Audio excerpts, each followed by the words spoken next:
علیکم ورحمۃ اللہ وبرکاتہ۔ آج آپ نے سورہ بقرہ کی آیت نمبر 177 سے 188 تک تلاوت سماعت فرمائی۔ اس کی ترجمہ اور اس کی ہلکی پھلکی تفسیر آپ کے سامنے پیش ہے۔ الحمدللہ رب العالمین والصلاۃ والسلام علی رسول کریم وعلی آلہ وصحبہ اجمعین، اما بعد۔ اعوذ باللہ من الشیطان الرجیم، بسم اللہ الرحمن الرحیم۔ آیت نمبر 177 سورہ بقرہ۔ شروع کرتا ہوں اللہ کے نام سے جو بڑا مہربان نہایت رحم فرمانے والا ہے۔ ساری اچھائی مشرق اور مغرب کی طرف منہ کرنے میں ہی نہیں، بلکہ حقیقتاً اچھا وہ شخص ہے جو اللہ پر، قیامت کے دن پر، فرشتوں پر، کتاب اللہ پر اور نبیوں پر ایمان رکھنے والا ہو۔ یہ آیت البر کہلاتی ہے، قرآن کی بڑی آیتوں میں سے ایک آیت ہے۔ یہاں یہ بتایا گیا ہے کہ اگر نیکی کا باطن صحیح ہو تبھی نیکی ہے، چاہے اس کا ظاہر کچھ بھی ہو۔ صرف چہرے جو ہے کسی طرف کر لینے سے نیکی نہیں ہو جاتی۔ قبلہ بدلنے کے جو آیتیں آئی تھیں، اور جب قبلہ بدلا گیا تو یہود نے یہ بات کہنی شروع کر دی تھی، یہ تو کدھر بھی منہ کر کے نماز پڑھ لیتے ہیں، جدھر منہ کریں ادھر ہی نیکی سمجھ لیتے ہیں۔ تب اللہ رب العزت سے یہ آیت اتاری تھی، کتنی بڑی آیت ہے۔ یہاں ہم نے دیکھنا ہے کہ اصل نیکی کیا ہے۔ ہم تو صرف عبادات کو نیکی سمجھتے ہیں، نماز جو ہے وہ تو قوت ہے باقی نیکیوں کو کرنے کے لیے، مگر اصلی نیکی صرف نماز نہیں ہے۔ عبداللہ ابن مسعود رضی اللہ تعالیٰ عنہ یہ بات کہتے ہیں کہ نماز پڑھو اور باقی عمل نہ کرو تو یہ نیکی نہیں ہے۔ تو ہمیں نماز کے ساتھ ساتھ باقی نیک عمل بھی کرنے ہیں، طریقہ رسول اللہ کا ہوگا تب نیکی ہے۔ یہاں اللہ رب العزت نے یہ بات کہی ہے، ساری اچھائی مشرق و مغرب کی طرف منہ کرنے میں ہی نہیں ہے۔ اللہ خاص قسم کی نیکی اور تقوی کے لیے جو ہے وہ کسی بھی طریقے کے تصور کی نفی کر کے اصل نیکی کی تفسیر بتائی گئی ہے اس آیت میں۔ بلکہ حقیقتاً اچھا وہ شخص ہے جو اللہ پر، قیامت کے دن پر، فرشتوں پر، کتاب اللہ پر اور نبیوں پر ایمان رکھنے والا ہو۔ اب آپ یہ دیکھیں کہ جب حضور صلی اللہ علیہ وسلم سے جب کسی نے ایمان کے بارے میں پوچھا تو حضور نے یہی آیت پڑھی تھی اور یہ فرمایا تھا اگر نیکی سے محبت اور برائی سے نفرت ایمان ہے اور صدقہ کرنے میں جو مشکلیں نفس ذہن میں ڈالے پھر بھی صدقہ کرے، یہی مقبول نیکی ہے۔ سورۃ دہر میں بھی اللہ رب العزت نے طبیعت کے باوجود بھی، مطلب طبیعت نہ ہونے کے باوجود یتیم کی کفالت، مسکین کی، قیدیوں کو کھانا کھلانا، یہ نیکی بتایا گیا ہے۔ تو ہمیں صرف نماز کو نیکی نہیں سمجھنا، بلکہ تمام وہ کام جو رسول اللہ صلی اللہ علیہ وسلم کرتے تھے ان کی پوری تفصیل آئی ہے اس آیت میں آگے تک۔ تو یہ بتایا گیا کہ قیامت کے دن پہ ایمان لانا سب سے بڑی نیکی یہ ہے کہ اللہ پہ ایمان لائیں، پھر اس کے حساب کتاب پہ، اس کے فرشتوں پہ، اس کی کتاب پہ، اس کے انبیاء پہ، جو مال سے محبت کرنے کے باوجود قرابت داروں، یتیموں، مسکینوں، مسافروں اور سوال کرنے والوں کو دے۔ یعنی کہ مال سے محبت تو اللہ رب العزت نے رکھی، اور سب سے بڑا فتنہ حضور صلی اللہ علیہ وسلم نے اپنی امت کا مال ہی بتایا، لیکن اس محبت کے باوجود بھی اللہ کی خشیت میں، اللہ کے تقوی کی وجہ سے اگر مال بانٹیں گے لوگوں میں، اور ان کی لسٹ دے دی پوری یہاں پہ اللہ نے کہ قرابت داروں یعنی کہ رشتہ داروں میں، یتیموں میں، مسکینوں میں، مسافروں اور سوال کرنے والوں جو مانگتے پھرتے ہیں گدا گر، غلاموں کو آزاد کرنے والے، نماز کی پابندی اور زکوٰۃ کی ادائیگی کرے، جب وعدہ کرے تب اسے پورا کرے، تنگ دستی، دکھ درد اور لڑائی کے وقت صبر کرے، یہی سچے اور یہی پرہیزگار ہیں۔ مطلب پوری لسٹ اس میں نیکی کی آئی ہے۔ سب سے شروع میں نماز کا ذکر ہے اور پھر بیچ میں نماز کا ذکر ہے۔ آپ یہ دیکھیں نماز جو ہے وہ اہم ترین عبادت ہے، مگر یہاں نمبر اس کا نماز کا جو اس آیت میں آیا ہے وہ بہت بعد میں آیا۔ اس سے پہلے لوگوں میں مال بانٹنے کا، لوگوں کا خیال کرنے کا اور غلاموں کو آزاد کرانے کا، زکوٰۃ جو ہے وہ نماز کے ساتھ ساتھ جوڑی گئی ہے، وعدہ جو ہے وہ بھی نماز کے ساتھ ساتھ جوڑا گیا ہے۔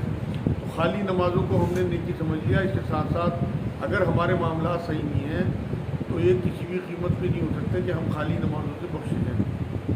نماز کے ساتھ ساتھ رسول اللہ صلی اللہ علیہ وسلم کی پیروی. یہاں 5 چیزوں کا ذکر ایمان کے لیے اور 3 چیزوں کا جو معاملہ ہے وہ صبر کرنا ہے ان حالات میں. صبر کے معاملے ہیں تنگ دستی, دکھ درد اور لڑائی کے وقت صبر کرنا ہے. ایمان کے معاملے میں اللہ, قیامت, فرشتے, کتاب اللہ اور انبیاء, ان پہ ایمان لانا ہے. یہاں یہ آیت البر ہے. ڈاکٹر اسرار احمد نے شاید اس کا نام آیت البر رکھا. حدیث پاک میں اس طرح کی کوئی بات نہیں آتی, لیکن نیکی کی آیت ہی کہلاتی ہے. تو ہمیں یہ بتایا گیا کہ اس آیت پر عمل کرنے والا جو ہے وہی اصل نیک ہے. ساری چیزیں اس میں آ گئی, ہمدردی, عبادت, معاملات, ساری چیزیں. اس سے اگلی آیت, اے ایمان والو تم سب پر مقتولوں کا قصاص لینا فرض کیا گیا ہے. آزاد آزاد کے بدلے, غلام غلام کے بدلے, عورت عورت کے بدلے. ہاں, جس کسی کو اس کے بھائی کی طرف سے کچھ معافی دے دی جائے اسے بھلائی کی اتباع کرنی چاہیے اور آسانی کے ساتھ دیت ادا کرنی چاہیے. یہ قصاص کا معاملہ بیان کیا گیا ہے کہ اگر کوئی کسی کو قتل کر دے تو اس کے بدلے میں قتل ہی کرنا ہے. عورت عورت کے بدلے, مرد مرد کے بدلے, غلام غلام کے بدلے. یہ ہوتا تھا کہ کسی سردار نے اگر کسی کو قتل کر دیا تو سردار کے بدلے کسی ہلکے غلام کو وہاں دوسرے قبیلے قتل کر دیا جاتا تھا. حضور صلی اللہ علیہ وسلم کے آنے کے بعد طے ہو گیا کہ اگر کسی سردار نے یا بڑے آدمی نے قتل کیا تو اس کے بدلے میں بڑے آدمی قتل ہوگا. اسی لیے یہاں یہ کہا آزاد آزاد کے بدلے اور غلام غلام کے بدلے. کوئی عورت اگر کسی مرد کو قتل کر دے تو پھر عورت کے بدلے عورت کی قتل ہوگی, مرد کے بدلے مرد کی قتل ہوگی. یہاں قصاص کا معاملہ جو ہے اس سے اگلی آیت میں بتایا گیا کہ اس میں تمہارے لیے زندگی ہے. یہاں یہ بات بھی کہی ہے اگر تمہیں کوئی تمہارا بھائی چھوٹ دے دے, مطلب معاف کر دے, یعنی مقتول کا جو وارث ہیں وہ اگر جان بخشی کر دیں اور خون بہا لے کے ویسے ہی چھوڑ دیں تو زیادہ اچھا ہے, یا بالکل ہی معاف کر دیں, خون بہا بھی نہ لیں. اگر کسی نے کسی کی جان لے لی اس کے بدلے میں 1 نمبر پہ تو جان لینا ہی ہے. اس سے قتل و غارت رکا رہتا ہے. جب پتہ لگے گا قاتل کو کہ میری جان جائے گی تو قتل و غارت سے دیکھیں. اس کے بہت بڑی مثال جو ہے وہ سعودی کی ریاست ہے. سعودیہ میں قتل کے بدلے قتل ہی کیا جاتا ہے. تو وہاں اس لیے اتنی قتل و غارت کی جتنی اور ملکوں میں ہوتی ہے. جن ملکوں میں پھانسی کی سزا نہیں ہے وہاں بھی قتل و غارت زیادہ ہوتی ہے. اگر کسی مقتول کے بدلے حکومت جو ہے وہ کسی کو پھانسی دے دے تو تب بھی قتل و غارت رکی رہتی ہے زیادہ تر. یہاں اللہ رب العزت نے یہی بات کی ہے کہ اگر تمہیں چھوٹ دے دے تمہارا بھائی, معافی دے دے تو وہ زیادہ اچھا ہے. مطلب ورثہ معاف کر سکتے ہیں اگر چاہے تو. اسے بھلائی کی ابتدا کرنی چاہیے اور آسانی کے ساتھ دیت ادا کرنی چاہیے, مطلب خون بہا. ہمارے رب کی طرف سے یہ تخفیف اور رحمت ہے. مطلب جان کے بدلے جان نہ لی جائے اور خون بہا دے دیا جائے. اگر سامنے والا تیار ہو تو یہ اللہ کی رحمت ہے کہ اس کی جان بخشی ہو جائے. اس کے بعد بھی جو سرکشی کرے اسے دردناک عذاب ہوگا. مطلب سامنے والا تو معاف کرے, وہ پھر خون بہا نہ دے, مطلب اپنی چلائے اور انہیں دھمکیاں دے قاتل جو ہے, تو اس کے لیے دردناک عذاب بتائیں گے. عقل مندو قصاص میں تمہارے لیے زندگی ہے, اس باعث تم قتل حق سے رکے رہو. مطلب قصاص جو ہے حکومتوں کو لازم کرنا چاہیے اپنی حکومتوں میں, کیونکہ اس میں لوگوں کے لیے زندگی ہے. اور چیزوں میں تو معافی بڑھیا چیز بتائی گئی قرآن میں, لیکن قتل کے معاملے میں بدلے کی ترغیب دلائی گئی ہے تاکہ اس پہ روک لگی رہے. اس میں رحم کاری اچھی چیز نہیں ہے. مطلب قتل و غارت, مطلب قاتل کو معاف کر دیا جائے حکومت کی طرف سے. اگر ورثہ معاف کرے تو بات الگ ہے, لیکن حکومت کو نہیں معاف کرنا چاہیے بلکہ اس کے بدلے میں اسے پھانسی دے دیے. تو یہ میں نے بتا دیا جس ملک میں پھانسی کی سزا نہیں ہوتی وہاں قتل و غارت بہت ہوتی ہے. تو حکومت کو جو ہے وہ معافی نہیں دینی چاہیے بلکہ اسے قتل کر دینا چاہیے.